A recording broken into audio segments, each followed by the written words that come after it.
नमस्कार प्यारे बच्चों, कैसे हैं आप। मैं आकांक्षा अनुभूति, आपकी सोशल साइंस टीचर, एक बार फिर से आपके साथ हूं। और अर्थव्यवस्था का जो पहला अध्याय हमने शुरू किया है, अर्थव्यवस्था एवं इसके विकास का इतिहास, उसकी अगली कड़ी लेकर के, उसका अगला लेक्चर लेके मैं आपके सामने आई हूं। बच्चों, थोड़ा सा क्विक रिवीजन हम करेंगे, क्विक रिकॉल करेंगे कि पिछली बार हमने टॉपिक्स को कहाँ पे छोड़ा था पिछले वीडियो में, उससे शुरू करेंगे। हमने अर्थव्यवस्था की संरचना डिस्कस करनी शुरू की थी। अर्थव्यवस्था की संरचना, इसको डिस्कस करना हमने स्टार्ट किया था और यहीं से हम फिर से चलेंगे। मैंने बताया था आपको बच्चों कि अर्थव्यवस्था को मुख्य रूप से 3 क्षेत्रों में विभाजित किया जाता है: प्राथमिक क्षेत्र, द्वितीय क्षेत्र और तृतीय क्षेत्र।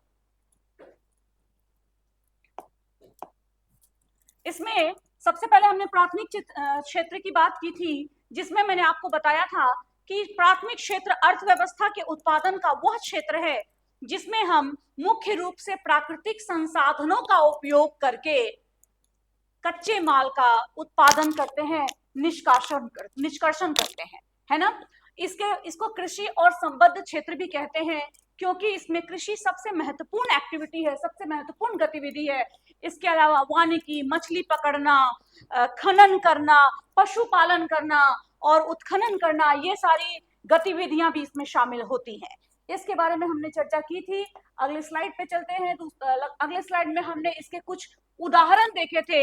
हमने देखा था कि जो प्राथमिक क्षेत्र है वो मूल रूप से प्रकृति पर, प्राकृतिक संसाधनों पर निर्भर है। फिर हमने इसके कुछ महत्वपूर्ण उदाहरण, जैसे कि कृषि में फसल उगाना, चाहे हम गेहूं उगाए, चावल उगाए, मक्का उगाए, गन्ना उगाए, ये सब कुछ कृषि में आता है। साथ ही साथ पशुपालन करना, पशुपालन करने में चाहे वो दूध हो, मांस हो या ऊन का उत्पादन हो या किसी प्रकार के एनिमल प्रोडक्ट का उत्पादन जो होता है वो पशुपालन के कारण होता है, चाहे वो डेयरी फार्मिंग हो, मुर्गी पालन हो, इन सभी को हम इसमें रखेंगे। अगला है वानिकी, लकड़ी और वनों से अन्य उत्पाद प्राप्त करना। लकड़ी के उत्पाद या वनों से विभिन्न प्रकार के जो हमें प्रोडक्शन मिलते हैं, विभिन्न प्रकार के उत्पादन मिलते हैं, विभिन्न प्रकार के संसाधन हमें प्राप्त होते हैं, उसको वो लेकर वहां से लेके फिर मत्स्य पालन यानी कि मछलियां पकड़ना और खनन उत्खनन जैसी गतिविधियां इसके अंतर्गत आती हैं। मैं थोड़ा फास्ट चल रही हूँ बच्चों यहाँ पर, क्योंकि ये सारी स्लाइड्स हमने डिस्कस कर ली थी। इसके बाद हम आए थे अर्थव्यवस्था के द्वितीय क्षेत्र पे, जिसे हम अंग्रेजी में सेकेंडरी सेक्टर भी कहते हैं। क्या कहते हैं? Secondary sector. सेकेंडरी सेक्टर के साथ साथ इसे औद्योगिक क्षेत्र भी कहा जाता है। अंग्रेजी का शब्द बोलूं तो इंडस्ट्रियल सेक्टर भी इसको हम कहते हैं। इसमें क्या होता है, इसमें जो हमें प्राथमिक क्षेत्र से कच्चा माल प्राप्त हुआ, प्राकृतिक संसाधनों का उपयोग करके जो हमने उत्पादन किया कच्चे माल का, उसको तैयार वस्तुओं में बदला जाता है, कन्वर्ट किया जाता है, नई वस्तुएं बनाई जाती हैं। इसमें कारखाने और उद्योग शामिल होते हैं। कारखानों में यानी कि फैक्ट्रीज में, इंडस्ट्रीज में उस कच्चे माल का प्रयोग करके नई वस्तुओं का निर्माण किया जाता है। मैंने इसमें आपको याद कीजिए, पिछले वीडियो में बिस्किट का उदाहरण दिया था, आप चिप्स का उदाहरण ले सकते हैं, या आपके आसपास जो भी चीजें हैं वो कहीं ना कहीं किसी न किसी फैक्ट्री में, किसी न किसी इंडस्ट्री में कहीं ना कहीं उसको बनाया गया है। तो वो सारी चीजें, सारे प्रोडक्ट, सारे उत्पाद इस बात का उदाहरण है कि वह औद्योगिक क्षेत्र से यानी कि सेकेंडरी सेक्टर से बन के हमारे तक पहुंचे हैं। अगला पॉइंट देखिए, इसमें मशीनों का और तकनीक का बहुत ज्यादा उपयोग होता है। तकनीक यानी टेक्नोलॉजी। मशीन, आप जानते हैं मशीनों का उपयोग होता है। किसी भी फैक्ट्री में चले जाओ, किसी कारखाने में चले जाओ, किसी इंडस्ट्री में चले जाओ, आपको बहुत सारी मशीनरी मिल सकती है, आपको बहुत सारी नई टेक्नोलॉजीज का वहां पर उसके विषय में जानने को मिलेगा, जिनका उपयोग करके इन उद्योगों में, इन इंडस्ट्रीज में, इन फैक्ट्रीज में कार्य होता है और नए उत्पाद बनाए जाते हैं। इसमें निर्माण कार्य से लेके बिजली उत्पादन और विनिर्माण उद्योग, ये सब कुछ इसके अंतर्गत आता है। आपका कपड़ा उद्योग, जो आप कपड़े पहनते हैं वो जहां बनते हैं, जो आप चादर बिछाते हैं वो जहां बनती है, विभिन्न प्रकार के कपड़े, या लोहा इस्पात उद्योग, जो मशीनें हैं, आप बताओ कि मशीन भी तो कहीं बनती होगी, मशीन कहीं बनी बनाई प्राकृतिक तो है नहीं, वो भी कहीं बन रही है। साथ ही साथ चीनी उद्योग, ये सब इसके उदाहरण हैं। यह रोजगार और राष्ट्रीय आय बढ़ाने में महत्वपूर्ण भूमिका निभाता है। बस इसी पॉइंट पर आकर के हमने पिछला लेक्चर रोका था। क्या है कैसे द्वितीय क्षेत्र रोजगार बढ़ाता है और राष्ट्रीय आय बढ़ाने में मदद करता है, आइए इस पे थोड़ी सी चर्चा करते हैं। बच्चों, आप जानते हो जब कहीं पर हम उद्योग लगाएंगे, जब कहीं पर फैक्ट्री एस्टेब्लिश करेंगे, तो उसमें कार्य करने के लिए हमें बहुत सारे श्रम की आवश्यकता पड़ेगी, कुछ मजदूरों की जरूरत पड़ेगी, कुछ स्किल्ड वर्कर्स की जरूरत पड़ेगी, कुछ मैनेज करने वालों की आवश्यकता पड़ेगी, कुछ ट्रांसपोर्टेशन यानी कि जो सामान हमने बना लिया उसको पैक करके एक जगह से दूसरी जगह ले जाने वालों की आवश्यकता पड़ेगी। तो इस तरीके से ये जो उद्योग होते हैं, ये जो सेकेंडरी सेक्टर है, द्वितीय क्षेत्र है, ये बहुत सारा रोजगार सृजन भी करता है, लोगों को रोजगार भी मिलता है। आप सोच के देखो, आप जिस गांव में रहते हो, आप जिस क्षेत्र में रहते हो, कल को वहां एक इंडस्ट्री लगा दी जाए, इंडस्ट्री सेटअप कर दी जाए, तो आपके आसपास के लोग जिनके पास अभी कोई स्थायी रोजगार नहीं है, आप सोचो कि उनको कितना अच्छा रोजगार मिल जाएगा, उनको आजीविका मिल जाएगी, उनको नौकरी मिल जाएगी, और ये कितनी बड़ी बात होगी हर किसी के लिए। आप जानते हो बेरोजगारी एक बड़ी समस्या है आज के युग में। तो इस तरीके से जो द्वितीय क्षेत्र है, ये रोजगार का प्रबंध करता है, रोजगार देता है। साथ ही साथ जब रोजगार देगा तो यह राष्ट्रीय आय बढ़ाएगा। राष्ट्रीय आय क्या है? ये एक तरह की, आप समझिए तो सिंपल भाषा में, ऐसे तो राष्ट्रीय आय को बहुत डीप में हम आगे चल के पढ़ेंगे, साधारण भाषा में पूरे राष्ट्र की आय जो है वही राष्ट्रीय आय है। अब ये बताओ मुझे कि पूरे राष्ट्र की आय हम कैसे जानेंगे? तो इसके लिए तो हम आगे पढ़ेंगे, लेकिन राष्ट्र में आखिर है कौन? हम और आप ही तो हैं, हमारे जैसे लोग ही तो हैं। तो जो हमारी आय है, जो हम वस्तुओं का उत्पादन कर रहे हैं, सेवाओं का उत्पादन कर रहे हैं, उनका जो मूल्य मिल रहा है, उनकी जो कीमत है, वही कुल तरीके से राष्ट्रीय आय है।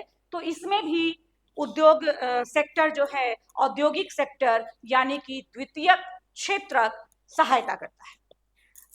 और इसी वजह से आप कह सकते हो कि द्वितीय क्षेत्र आर्थिक विकास का प्रमुख आधार माना जाता है।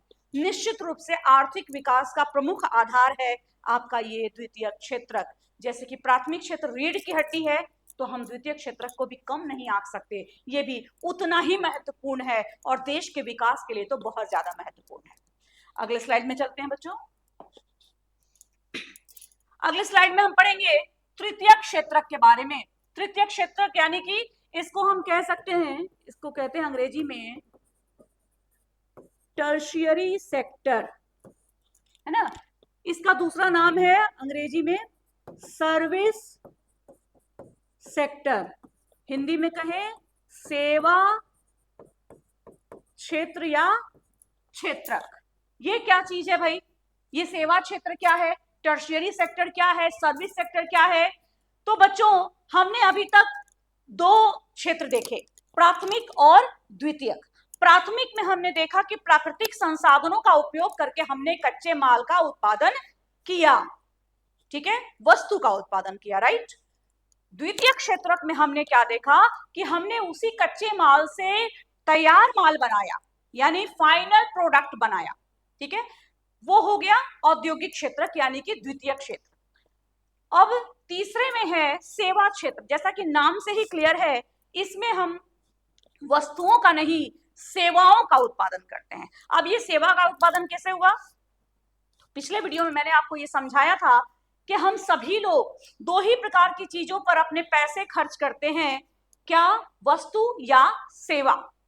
वस्तु जो प्राथमिक क्षेत्र से बनाई जा रही है, उत्पादन की जा रही है, वस्तु जो द्वितीय क्षेत्र में उत्पादित की जा रही है, और सेवा जो तृतीय क्षेत्र में है। जैसे आप ऐसे समझिए कि आप जो परिवहन की सेवाएं इस्तेमाल करते हैं, आप ऑटो यूज करते हैं, टैक्सी यूज करते हैं, ई रिक्शा यूज करते हैं, बस यूज करते हैं, ट्रेन यूज करते हैं, इसमें आप पैसा देते हैं, किराया देते हैं, है ना। ये किराया किस लिए देते हैं? उन्होंने आपको कोई वस्तु तो दी नहीं, आपने किराया दिया एक जगह से दूसरी जगह जाने के लिए, है ना। उन्होंने जो आपको सेवा उपलब्ध कराई, जो सर्विस उपलब्ध कराया, आपने उसके लिए उनको किराया दिया। आपको कोई व्यक्ति अगर ट्यूशन पढ़ाने आते हैं, आपने उनको पैसा दिया, ट्यूशन फी क्यों दिया? क्योंकि उन्होंने आपको पढ़ाया, सेवा दी, उसके बदले में आपने उनको पैसा दिया, है ना। इसी तरीके से आप देखो कि आपके घर में अगर कोई हाउस हेल्प आता है, या घर के आसपास भी आपने देखा होगा, तो आप आप देखोगे कि उसको पैसे दिए जाते हैं। क्यों दिए जाते हैं? उसने सेवा दी, उसने कार्य किया, इस कार्य के बदले में उनको पैसा दिया जाता है ना। आगे फिर यहां पर अब इसको पढ़ते हैं, यह सीधे वस्तुओं का उत्पादन नहीं करता बल्कि सेवाएं प्रदान करता है। मैंने अभी आपको बताया कि इससे वस्तुओं का उत्पादन नहीं होता, इससे सेवाएं दी जाती हैं। व्यापार, परिवहन, बैंक, शिक्षा, चिकित्सा और संचार, ये सब इसके अंतर्गत आते हैं। देखो संचार भी, आप मुझे बताओ, जिस मोबाइल फोन का आप इस्तेमाल करते हो उस मोबाइल फोन में एक सिम कार्ड है ना। आपने फोन जब खरीदा, एक बार आपने वन टाइम पेमेंट किया, आपने फोन खरीद लिया, मोबाइल फोन, सेल फोन ले लिया, लेकिन उसमें जो सिम कार्ड है उसमें आप हर बार रिचार्ज कराते हो, और उस रिचार्ज कराने की वजह से आपको कॉलिंग मिलती है, आपको डेटा मिलता है। ये क्या है? वो क्या दे रहा है उस पैसे के बदले? वो सेवा दे रहा है, वो सर्विस दे रहा है आपको, है ना। तो इसमें संचार भी आता है। फिर आप देखो कि ये जो तृतीयक क्षेत्र है, ये प्राथमिक और द्वितीयक क्षेत्रों की सहायता करता है। आप मुझे बताओ बच्चों, जो आपके घर में जो सब्जियां पकती हैं, सारी सब्जियां क्या आप अपने घर में उगाते हो? नहीं, कहीं और उत्पादन हुआ, वहां से ट्रांसपोर्टेशन होकर के, यानी परिवहन के माध्यम से वह सब्जी बाजार में आई, आप उसको खरीद के अपने घर में ले आए। यानी कि प्राथमिक क्षेत्र के उत्पाद को भी आप तक पहुंचने के लिए इस सेवा क्षेत्र का सहारा लेना पड़ा। ऐसे ही अगर मैं उदाहरण दूं चिप्स का, है ना, बच्चे चिप्स खूब खाते हैं, तो इस चिप्स का उदाहरण दूं, इसमें जो पोटैटो चिप्स होता है, इसका जो आलू है, जो पोटैटो है, वो कहीं और उत्पादित किया गया प्राथमिक क्षेत्र में, वहां से फिर वो ट्रांसपोर्टेड होकर के, यानी कि परिवहन के माध्यम से फैक्ट्री तक गया, इंडस्ट्री तक गया, जहां पे इस चिप्स का निर्माण हो रहा है, और वहां जाकर के इसका उद्योग क्षेत्र में, यानी कि द्वितीय क्षेत्र में इसका निर्माण हुआ। फिर वह पैकिंग हो करके और हमारे तक पहुंचता है, तो चाहे वह पैकिंग करने वाला व्यक्ति हो, उसने भी सेवा दी, उसको ले आने वाला व्यक्ति हो, उसने भी सेवा दी, उस ट्रांसपोर्टेशन ने, उस परिवहन ने भी सेवा दी, और तब जाके वह चीज हमारे तक आई। तो ये उदाहरण किस चीज का है? कि प्राथमिक और द्वितीयक दोनों क्षेत्रों की सहायता करता है कौन? तृतीयक क्षेत्र। ये बहुत महत्वपूर्ण है बच्चों, क्योंकि अक्सर इससे प्रश्न आते हैं कि सेवा क्षेत्र महत्वपूर्ण क्यों है। ये सारे पॉइंट उसी महत्व के हैं। आपको जब भी आपको लगे तो आप इसका स्क्रीनशॉट भी ले सकते हो, नोट्स भी आपको मिल जाएंगे। आगे चलते हैं। अगला हमारा पॉइंट है कि आधुनिक अर्थव्यवस्था में इसका महत्व तेजी से बढ़ रहा है। निश्चित रूप से आप देखो, ये सिर्फ रिक्शा वाले की बात नहीं है, सिर्फ टीचर की बात नहीं है, हर कोई, आपके प्रधानमंत्री से लेकर के, आपके जिले के कलेक्टर से लेकर के, आपके शिक्षक तक, आपके स्कूल में जो सफाई करने वाले कर्मचारी हैं, हर कोई इसी तृतीय क्षेत्र में कार्य कर रहा है, इसी तृतीय क्षेत्र में आर्थिक क्रिया कर रहा है, रोजगार प्राप्त कर रहा है, और यहीं पर सेवा दे रहा है। ठीक है, इस क्षेत्र से बड़ी संख्या में लोगों को रोजगार मिलता है। मैंने अभी आपको यही उदाहरण दिया। सूचना प्रौद्योगिकी और पर्यटन भी तृतीय क्षेत्र के उदाहरण हैं। निश्चित रूप से आईटी के बारे में भी हम लोगों ने अभी कुछ देर पहले बात की, और इसके अलावा पर्यटन जो है, टूरिज्म भी है, यह भी इसी तृतीय क्षेत्र में आता है। यह देश की आय और विकास में महत्वपूर्ण योगदान देता है। कैसे? अब आप इसको समझो थोड़ा। हम जब रोजगार हमें मिलेगा, हम सेवा देंगे, हमें अच्छी सैलरी मिलेगी, अच्छे पैसे मिलेंगे, तो हम देश की आय में तो योगदान दे ही रहे हैं। आप एक मिनट को सोच के देखो, आपके पास 10 रुपए हैं, तो आपने सोचा आज मेरे पास 10 रुपए हैं, तो चलो मैं आज एक समोसा खरीद के खा लेता हूँ, या खरीद के खा लेती हूँ, है ना। तो जब आपके पास पैसा है, तो आपने डिमांड क्रिएट की, मांग हुई, आपकी इच्छा हुई, क्योंकि पैसा है, आपने सोचा चलो खा लेते हैं खरीद के। कल आपके पास अगर 10 रुपए की जगह 100 रुपए हुए, तो शायद आप सोचो कि आज समोसा नहीं, आज कुछ अच्छा चल के खा लेते हैं, और पी भी लेंगे, और कुछ कोल्ड ड्रिंक पी लेंगे, कुछ नूडल्स वगैरह खा लेंगे, पिज्जा खा लेंगे, कुछ इस तरीके के विचार आपके मन में आ सकते हैं।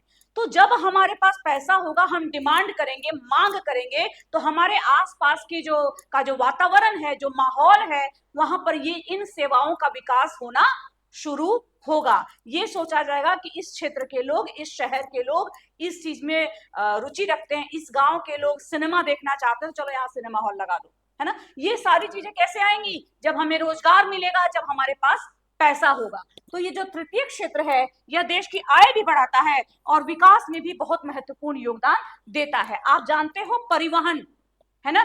परिवहन जो तृतीय क्षेत्र का पार्ट है कितना इंपॉर्टेंट है, आप सोच के देखो एक मिनट के लिए। आप किसी स्थान पे गए हो, आप बस से उतरे, ठीक है, उतरने के बाद आपको वहां चारों तरफ कुछ भी नहीं नजर आ रहा, सड़कें भी अच्छी नहीं है, कोई रिक्शा ऑटो कुछ भी नहीं है वहां पे, और दूसरी तरफ आप कहीं और जाते हो, वहां आप बस से उतरते हो, आपको दिखता है सड़कें तो बहुत अच्छी हैं, वहां बस स्टॉप भी बना हुआ है, दूसरे जगह जाने के लिए बसें भी लगी हुई हैं, वहां पे ई रिक्शा भी चल रहे हैं, वहां पे ऑटो भी चल रहा है, वहां पे छोटी छोटी टैक्सियां भी चल रही हैं, अच्छी सड़कें हैं, तो आप क्या सोचोगे, वहां पे ट्रैफिक भी है, ट्रैफिक लाइट भी है, आप क्या सोचोगे, आप सोचोगे ये जगह विकसित है ना, इस जगह का विकास हुआ है, लग रहा है कि ये जगह डेवलप्ड है।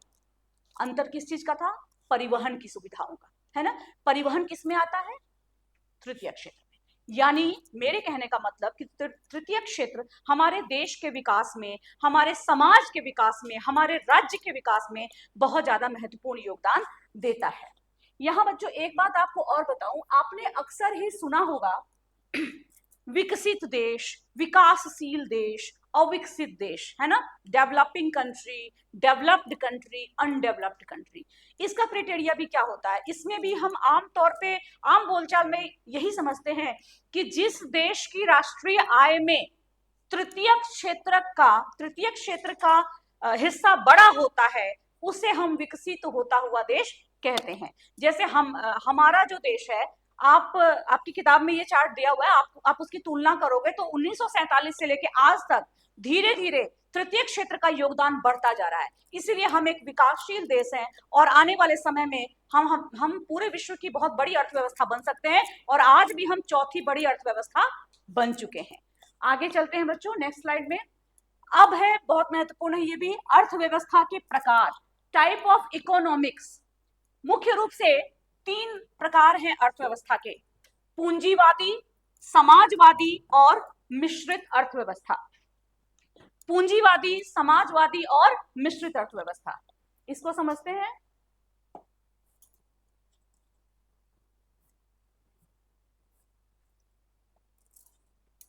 देखिए पूंजीवादी क्या है, पूंजीवादी को अंग्रेजी में कहते हैं capitalistic economy, Samajwadi socialistic economy and मिश्रित मिक्स्ड इकोनॉमी। क्या है ये, तो जहां पर जिस किसी अर्थव्यवस्था में, जिस किसी देश में उत्पादन के साधनों पर निजी व्यक्तियों का अधिकार होता है उसे हम पूंजीवादी अर्थव्यवस्था कहते हैं। इसका उदाहरण है अमेरिका, जापान। हालांकि अब ये धीरे धीरे बदल रहा है, आगे चल के मैं इसके बारे में आपको बताऊंगी, लेकिन आप अभी इतना ही समझिए कि जिस किसी देश में, जिस किसी समाज में, जिस किसी अर्थव्यवस्था में उत्पादन के साधनों पर, संसाधनों पर निजी व्यक्तियों का, निजी कंपनियों का अधिकार होता है उसे हम पूंजीवादी अर्थव्यवस्था कहते हैं। इसका मूल उद्देश्य जो होता है ना, वह होता है लाभ कमाना। आप एक मिनट को सोच के देखो, एक है सरकारी विद्यालय और एक है प्राइवेट विद्यालय, है ना। आपको प्राइवेट विद्यालय में बिना फी दिए एडमिशन नहीं मिलेगा, बिना फी दिए आप वहां पढ़ नहीं सकते, है ना। आप हॉस्पिटल देखो, प्राइवेट हॉस्पिटल, वहां पर आपको बिना पैसा जमा कराए एंट्री नहीं मिलेगी, आपका इलाज नहीं होगा। उनका उद्देश्य क्या है, इलाज करना तो है ही, लेकिन उससे ज्यादा उनका उद्देश्य है लाभ कमाना, किसी तरीके से उनको लाभ मिलना चाहिए, चाहे ये प्राइवेट स्कूल्स की बात हो, चाहे ये प्राइवेट हॉस्पिटल्स की बात हो। ये प्राइवेटिज्म क्या है, ये प्राइवेटाइजेशन जो है ना, यही है पूंजीवादी अर्थव्यवस्था, जहां पर उत्पादन के साधनों पर, संसाधनों पर निजी व्यक्तियों का, निजी कंपनियों का अधिकार होता है। इसमें सरकार का हस्तक्षेप बहुत कम से कम होता है, सरकार बहुत कम इसमें इंटरफेरेंस कर पाती है। मांग पूर्ति के आधार पे इसमें कीमत बढ़ती है। अब ये मांग पूर्ति क्या है, जैसे जैसे इसकी डिमांड बढ़ेगी, जैसे जैसे, अब देखो कि प्राइवेट स्कूल्स में अगर ज्यादा लोग जाने लगे तो क्या होगा, धीरे धीरे उसकी फी बढ़ने लगेगी, क्योंकि प्राइवेट स्कूल्स को लगेगा हमारी तो जरूरत है लोगों को, है ना। प्राइवेट हॉस्पिटल, मैंने एक प्राइवेट हॉस्पिटल खोल दिया, मैंने एक प्राइवेट क्लिनिक खोल दिया और हमारे यहाँ अचानक 1000 लोग आ गए, तो मैं क्या चाहूंगी, मैं चाहूंगी कि इसमें से मैं अपना फी बढ़ा दूं, क्योंकि इनको तो जरूरत है, ये तो आएंगे। तो ये होता है प्राइवेटाइजेशन, ये होती है पूंजीवादी अर्थव्यवस्था, जहां मूल उद्देश्य होता है लाभ कमाना, है ना। इसमें प्रतियोगिता बहुत ज्यादा होती है, प्राइवेट कंपनीज के बीच में प्रतियोगिता होगी, प्राइवेट लोगों के बीच में प्रतियोगिता होगी, लेकिन इसकी अच्छी बात ये होती है ना कि इसमें विकास तेजी से होता है देश का। जैसे अमेरिका एक पूंजीवादी अर्थव्यवस्था वाला देश रहा है, लेकिन आज देखो कि पूरे विश्व में उसको एक विकसित देश के रूप में माना जाता है। जापान एक पूंजीवादी अर्थव्यवस्था वाला देश रहा है, उसको भी एक विकसित देश के रूप में माना जाता है।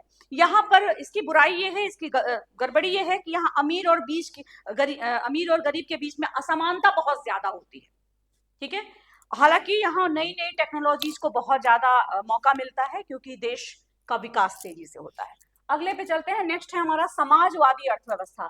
ये बिल्कुल जस्ट अपोजिट है पूंजीवादी के। कैसे? तो हमने देखा कि पूंजीवादी अर्थव्यवस्था में क्या होता है, सरकार पूरा का पूरा नियंत्रण निजी कंपनियों का, जबकि समाजवादी अर्थव्यवस्था में संपत्ति पर, उद्योग पर, संसाधनों पर सरकारी नियंत्रण होता है। सरकार के अंडर में सब चीजें होती हैं। इसका मूल उद्देश्य होता है समाज कल्याण, है ना, समाज कल्याण, यानी लोगों का कल्याण हो। भले हमें लाभ न मिले सरकार को, लेकिन लोगों का कल्याण हो, लोगों के लिए अच्छा हो, पब्लिक वेलफेयर हो, पीपल वेलफेयर हो, ठीक है। यहाँ आर्थिक समानता पर बल दिया जाता है। ऐसा नहीं है जैसे कि आप चले जाओ किसी प्राइवेट सरकारी हॉस्पिटल में, उदाहरण में, मतलब मैं इसलिए उदाहरण दे रही हूँ कि इन चीजों को आप नजदीक से देखते हो, आप समझते हो। वहां क्या है, भले कोई करोड़पति व्यक्ति आ जाए या कोई बहुत ही आम व्यक्ति आ जाए, दोनों के लिए एक तरीके की व्यवस्थाएं होती हैं, है ना।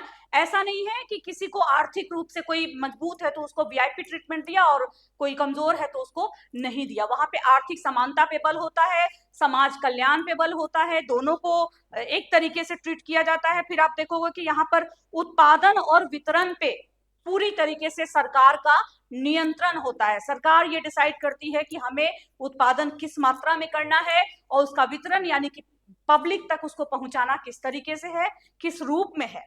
यहाँ प्रतियोगिता कम होती है, इसलिए विकास भी धीमा होता है। अच्छा, प्रतियोगिता कम से विकास धीमा कैसे? आप देखो कि आपकी क्लास में कोई प्रतियोगिता करा दी जाए, किसको ज्यादा नंबर आते हैं तो सब पढ़ेंगे, है ना, प्रतियोगिता है तो सब पढ़ेंगे। और हमने कहा कि चलो देखते हैं, ऐसे ही टेस्ट ले लेंगे कभी, और वो कंपटीशन नहीं है आपके बीच, किसी तरह की प्रतिस्पर्धा नहीं डाली गई है, तो आप जैसे रोज पढ़ते हो वैसे ही पढ़ोगे। तो जहां प्रतियोगिता होती है ना, वहां हम अब एक दूसरे से अच्छा अपने को दिखाने की कोशिश करते हैं, इसके लिए प्रयास करते हैं, और इस वजह से हमारा और हमारे साथ साथ हमारे आसपास के लोगों का, सभी का विकास होता है, ठीक है। इसका जो उदाहरण है, इसके दो उदाहरण है, चीन और क्यूबा जैसे देश इसके महत्वपूर्ण उदाहरण हैं। तीसरे पे चलते हैं। तीसरा है मिश्रित अर्थव्यवस्था।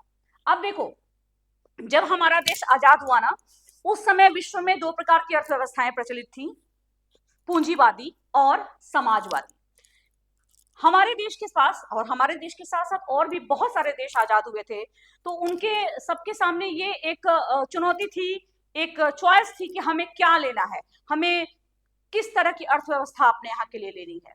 तो हमारे देश के जो उस समय के फैसला करने वाले, निर्णय लेने वाले जो भी लोग थे, जो भी गणमान्य व्यक्ति थे, उन्होंने ये तय किया कि न तो हम पूंजीवादी बनेंगे पूरी तरीके से, न हम समाजवादी बनेंगे, हम दोनों को मिला के चलेंगे ताकि पूरे समाज का विकास भी हो सके और देश का विकास भी एज वेल हो सके। साथ ही साथ इस विकास की प्रक्रिया पर सरकार का नियंत्रण भी रह सके।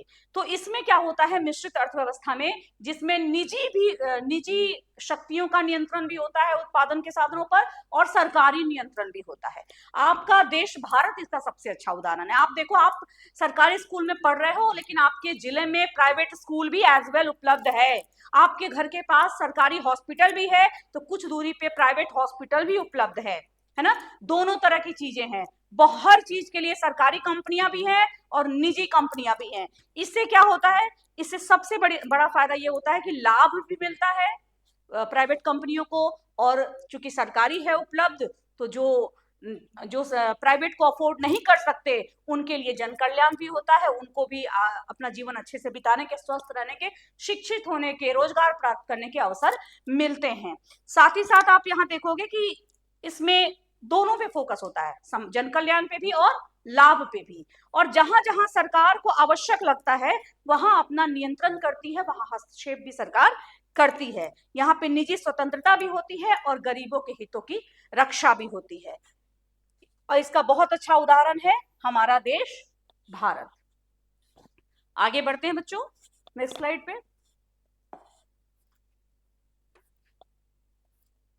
ये देखिए, ये पूंजीवादी अर्थव्यवस्था, समाजवादी अर्थव्यवस्था और मिश्रित अर्थव्यवस्था, जो कि अर्थव्यवस्था के 3 मुख्य प्रकार हैं, ये मैंने आपको बता दिया है।